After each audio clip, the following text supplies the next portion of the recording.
Tonight, Richard Linklater chronicles a day in the life in Boyhood. Ethan Hawke takes us on a transgender mindbender in Predestination. And a police cover-up has far-reaching consequences in Felony. Hello. Good evening. Also tonight, Colin Firth and Emma Stone sparkle in Magic in the Moonlight. And tonight's classic is Ang Lee's Eat, Drink, Man, Woman. But first, Margaret, start us off with Felony. Well, Joel Edgerton is not a man to let the grass grow under his feet.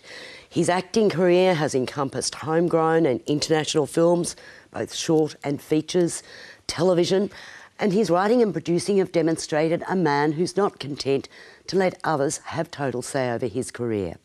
The latest move in the writing, producing, acting arena is Felony, in which he plays police detective Malcolm Toohey. In a major drug bust in trying to prevent a runner getting away, he's shot in his bulletproof vest with major bruising the result. He's a hero. He and his team get drunk celebrating. And then, having been given the nod about the password for the RBT, he drives home. En route, he clips a kid riding on a bike. So, run me through what you saw. So I was driving up around the bend. I was travelling north on my way home. And, I saw the kid, but I thought he was his shape, or I don't know what, on the road, and I just sort of stopped here, and then there's, in the middle lane, a car stopped, just sort of idling, with his brake lights on. But when I stopped, he just took off. That's when I came back, and then I made the call to emergency. That was about 15 minutes ago. Detective Jim Malik, Jay Courtney, is a new kid on the block, partnered with seasoned officer Carl Summer, Tom Wilkinson. He's not happy about the way the accident with the kid was handled. There's such a lot of talent in this film, which was directed by Matthew Saville, whose previous film was The Excellent Noise, way back in 2007. He's been busying himself with television drama in the meantime. Joel Edgerton has constructed a fascinating screenplay with guilt and grief at its core, and he's excellent as Malcolm, as is Jay Courtney. What a lookalike for Tom Hardy he is, and the ever-solid Tom Wilkinson, shining as the only slightly corrupt cop. Melissa George rounds out an impressive cast as Malcolm's wife. There's an evenness to the direction that slightly inhibits complete engagement. This is another really fine Australian film. David, do you like it? I did. Look, I think the script is excellent, and I think the plotting is interesting, because this is a film not about police corruption, but about police covering up for police, and I think it's been well thought out. I think in many ways it's a first-class screenplay. The performances are really fine. All the principal actors are terrific. Joel Edgerton has always been good, I think, and he's really, really good in this. And Matthew Saville, I liked his noise very much. I think the problem I had with the film is that the pacing is a bit too languid for me. I mean, I think it comes in at over 105 minutes. I think it could have been a very tight 90 minutes if the pacing had just been picked up a little bit. It's just a bit, I don't say slow, but it's just a bit too deliberate for me. See, I like that all too human mistake at the beginning. I mean, it's so human. Absolutely. It's wrong, but it's human. Yeah. And the fallout. And it's not the external fallout, it's the internal fallout as well. No, as I said, it's a good script. Oh, yeah, I think it's really excellent. I'm giving it 4 stars. I'm giving it 3.5. I might not seem like a good person, but I have to be a good mother. I think what I said last night is right. And I hate myself for saying it. It's horrible. But you've done this to me. You made me this. Felony opens in limited national release this week, and you can find an interview with director Matthew Saville and actor-writer Joel Edgerton on our website. Our next film is Magic in the Moonlight. In 1928, Stanley Crawford Colin Firth, an illusionist who appears on stage as a Chinaman named Wei Ling Su, is approached by a friend and fellow illusionist, Howard Birkin, Simon McBurney, who seeks his advice. Howard knows a rich American family living on the French Riviera who he thinks may have been hoodwinked by Sophie Baker, Emma Stone, who has convinced the family, including matriarch Jackie Weaver and son Bryce, Hamish Linklater, that she's a clairvoyant who can make contact with the dead.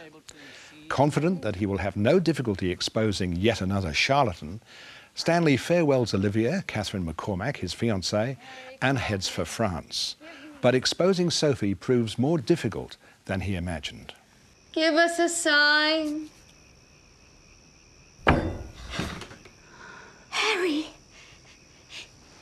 Is that you, Harry? Spirit, signal us once for yes, twice for no. Harry, are you okay? Are you happy? Spirit, if you can hear me, give me a sign.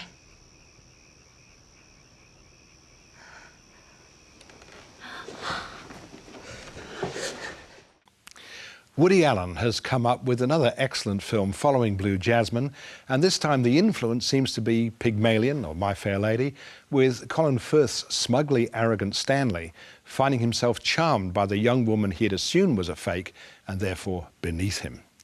The central debate, science versus fantasy, grim reality versus a touch of magic, is smartly contained in a series of well-scripted conversations that bring out all the nuances of these characters. And the seaside setting, lovingly photographed in scope by Darius Khondji, form a delectable backdrop, as does the period music that Allen loves so much. Performances are spot on. Weaver, Eileen Atkins as Stanley's aunt, and Firth as Stanley, they're all terrific. Allen stays behind the camera this time, and for once there's no obvious Woody surrogate character. Magic in the Moonlight is a romantic charmer. Margaret. Oh, David. Didn't you think so? Look, I think it's a farce, and it's played as a farce. And actually, I thought Colin Firth, particularly in the early part of the film, was terribly declamatory and uneasy in this role. You know, it's almost like he's shouting his lines. So I sort of thought, all right, I think he eases into it, and, you know, particularly when his aunt, Eileen Atkins, for me, is the star of the movie. I think she's so great. She's good, yeah. And Emma Stone is wonderful too. Yeah, she's good as But well. why is she dressed in those little girl dresses? I think they dressed like that in the 20s. No, none of the other women in this film Well, are that's dressed her like that. I mean, why do you dress the way you dress? Well, I'm not sure, but her mother doesn't dress like that, and I mean, she's... Well, that's her choice. And I don't agree. I don't think it's a farce. I think there's some comedy there, but I think mainly it's a romantic film. Oh, it's played as farce. I don't think so. Oh, not hello. consistently. You know, Look at that. No, I don't think it is. Well, we disagree. Look, I mean, I'm usually got my antenna up for sort of like, Usually, you know, always, yeah. misogynistic traits in Woody Allen's film. And I don't think there's very much of it in this, so I'm giving it 3.5 stars. You're funny. I'm giving it 4. I see a White House in Belgravia. 16. Wilton Crescent. A piano. Yes, that's all correct and rather amazing. But I don't buy it. Because I'm a rational man who believes in a rational world. Any other way lies madness. You'd be happier if I was a fraud, because then your whole fixed worldview wouldn't be shaken up. No, it's quite the opposite. If you knew how much I don't want you to be a fake. Oh, but think how embarrassing it would be for you. Your whole life, you spent publicly crusading against spiritualism, and then you'd have to come out with it and say that you were wrong. But I'm not wrong. Magic in the Moonlight opens nationally this week. Richard Linklater's Boyhood is a one-off, a daring cinema project produced over 12 years, charting the experiences of a family through the ups and downs of really quite ordinary life. There's struggling single mother Olivia, Patricia Arquette, who at the beginning of the film decides to move back to Houston so she can continue her studies and improve the lives of daughter Samantha, played by the director's daughter Lorelei Linkletter, and 6-year-old son Mason, Ella Coltrane. Absent father, Mason Sr., Ethan Hawke, returns from Alaska so he too can contribute to his children's lives. Samantha, how was your week? I don't know, Dad, it was kind of tough. Billy and Ellen broke up, and Ellen's kind of mad at me because she saw me talking to Billy in the cafeteria. And you remember that sculpture I was working on? Well, it was a unicorn, and the horn broke off, so now it's a zebra, okay? But I still think I'm gonna get an A, right? Mason, how was your week? Well, Dad, you know, it's kind of tough. Joe, he's kind of a jerk. Actually, he stole some cigarettes from his mom. He wanted me to smoke them, but I said no because I knew what a hard time you had quitting smoking, Dad. How about that? Is that so hard? Dad, these questions are kind of hard to answer. What is so hard to answer? About what sculpture are you making? It's abstract. Okay, that's good. See, I didn't know that. I didn't know you were even interested in abstract art. I'm not. They make us do it. Through remarriages, teenage romances and rebellions, through good times and not such good times, we witness young Mason maturing over the years.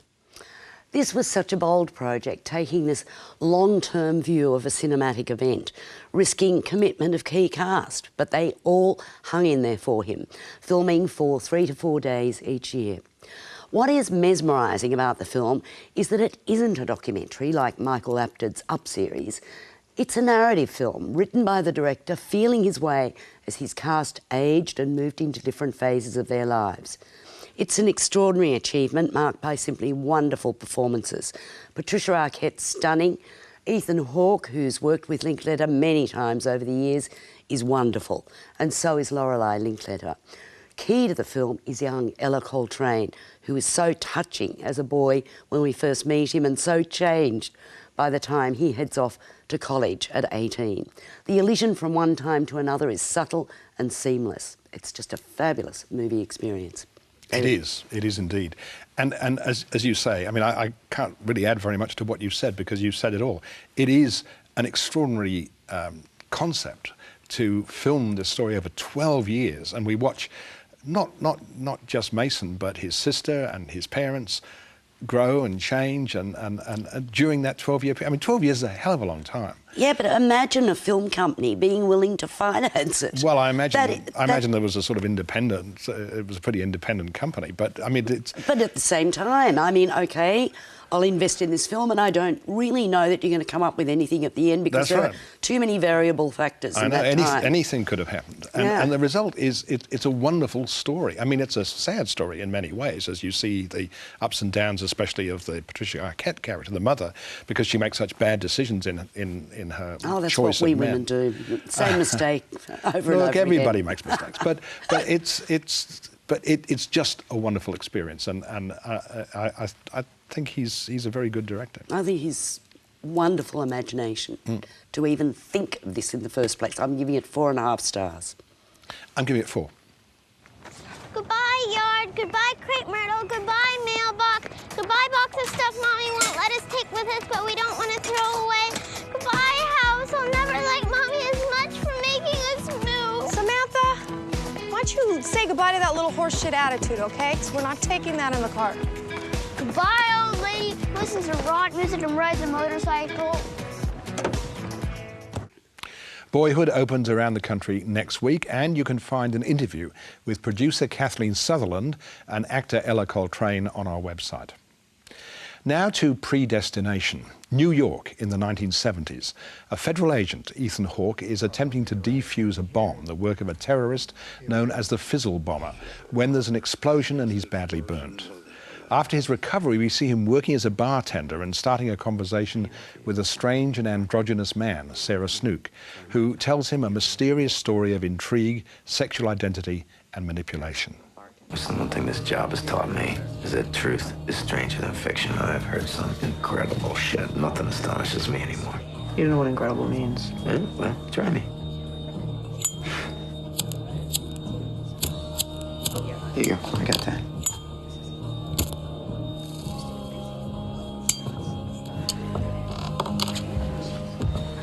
Oh, forget it, man. I'm not telling you. Oh, you're scared it's not good enough. Oh, you think that'll work? Oh, yeah. Are we 12?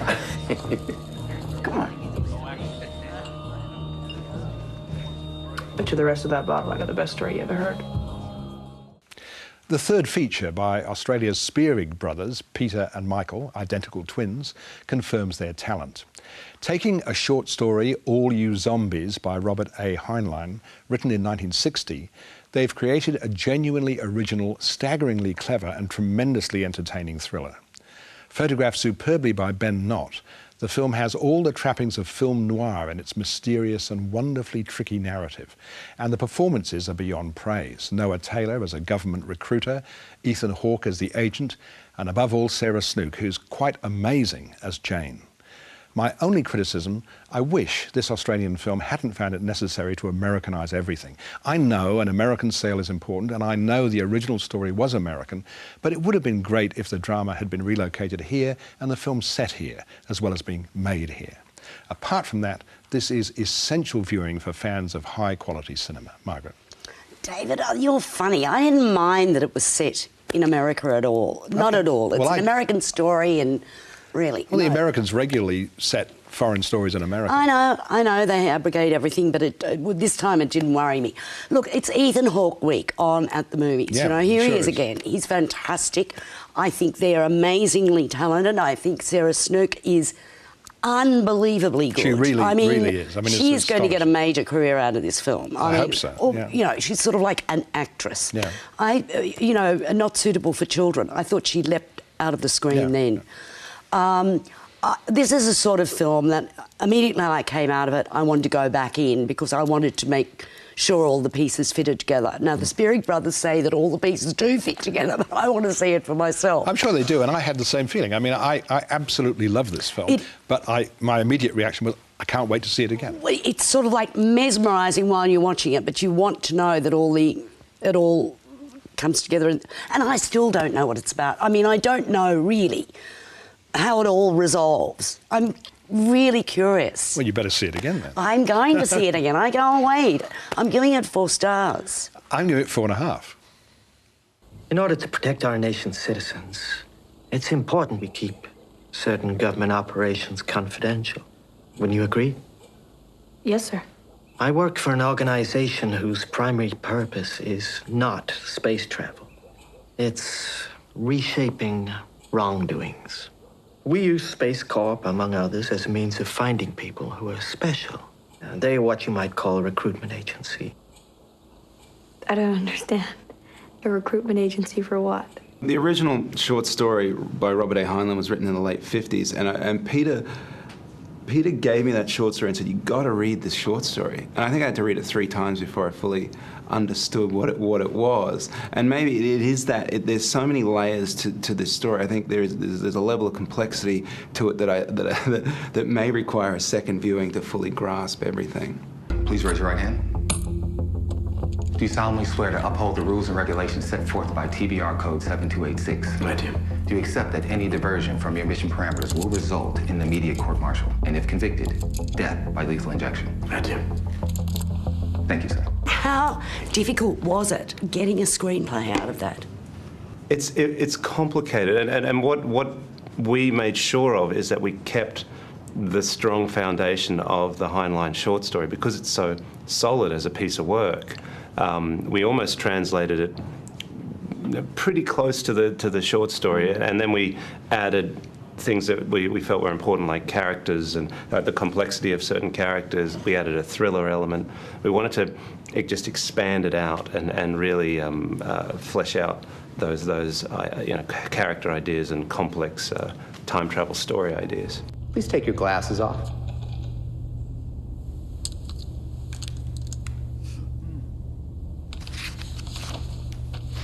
I see you've had some disciplinary problems in the past. I've had nothing but straight A's in all my classes since the 1st grade. Yes. Have you ever been with a man? Have you? Well, I love the idea of exploring someone's identity, somebody trying to understand who they are and what their purpose is in the world, and somebody who thinks that they're fairly insignificant, that their life has been just one sort of beat down after another. And then you realise that that life has such significant impact on the world. I love that concept. I love the idea of somebody walking into a bar and saying, I got the best story you've ever heard. And then you hear the story and go, wow, that's pretty good. And it's also a story about love, or a lack of love, which is always a theme that I find really, really interesting. And very much a story about gender and certainly identity. Trying to figure out your place in the world are themes that we love to explore. I get to be a temporal agent? If you prove yourself. Do I have a choice? You always have a choice. What's interesting about this story is that in order for it to work, you have to meet yourself. So that is different to the nature of most time travel movies. So this is it. Home.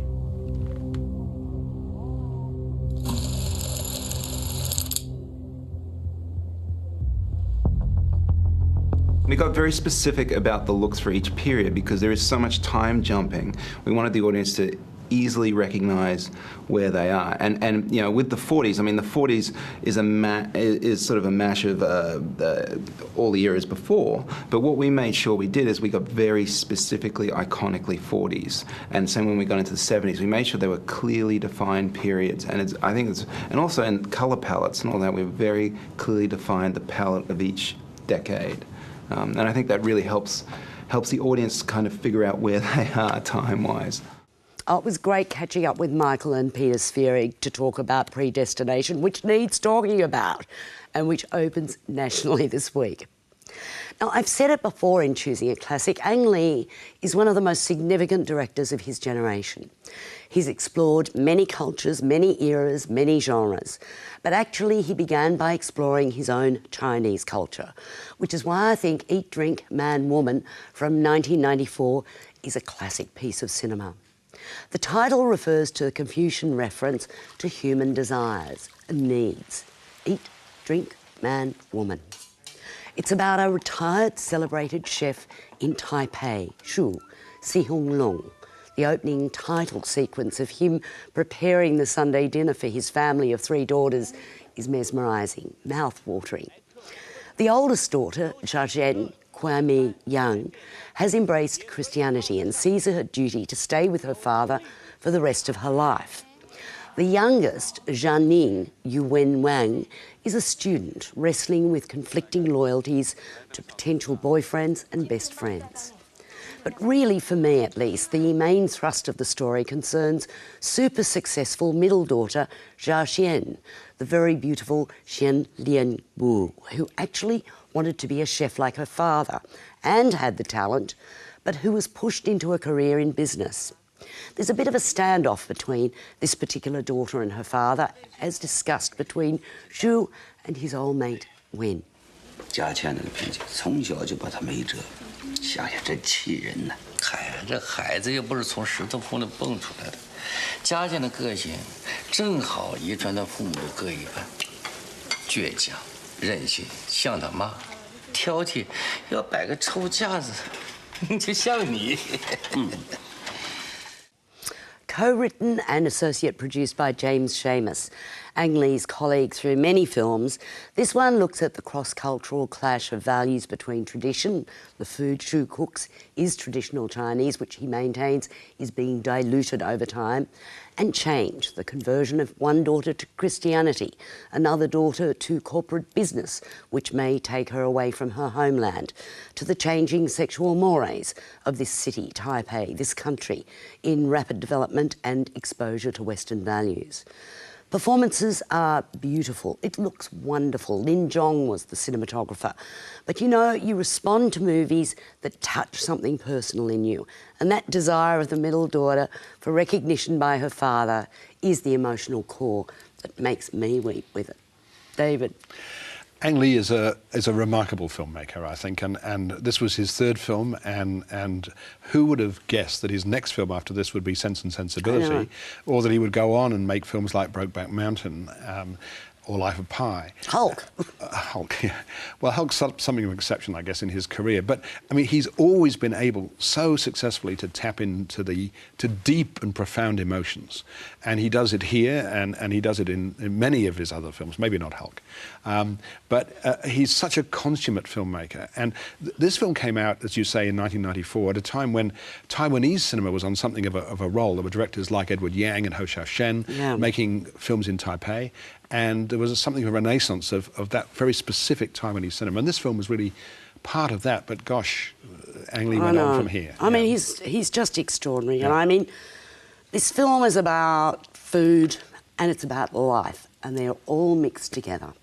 用洋葱来爆炒，正好可以平衡过来。师伯药膳里讲求就是能、性、味三方面的平衡。这我懂，就像阴阳需要调和一样嘛。慢慢吃了，还有个豆腐饺子。哇，你做得够10个人吃的。我一做菜就做这么多，因为我学做菜在一间大馆子的厨房学的。那个厨房怎么样？好奇怪，我好像没什么童年记忆，除非我把它们煮出来。小时候事情我根本记不得。我跟你讲，小时候我爸有多亲切，多好玩，你一定不相信。每次放学后，在他馆子还没忙晚餐以前，他都会用面团帮我烤个手镯。以前我有个戒指，上面镶满了糖浆和八角做的钻石，用面做的。那时候，他老喜欢带我去大厨房玩，家珍每次都为了这个生气。哎，但是花是套手指上，回来吃。不要玩这个了。哎，待会儿还你来吃。哎，不要玩了。A lovely early film from Ang Lee, Eat, Drink, Man, Woman. Beautiful, Margaret. And next week's classic is quite different. Ingmar Bergman's Wild Strawberries. Food again. That's the show for tonight. Good night from us. Good night.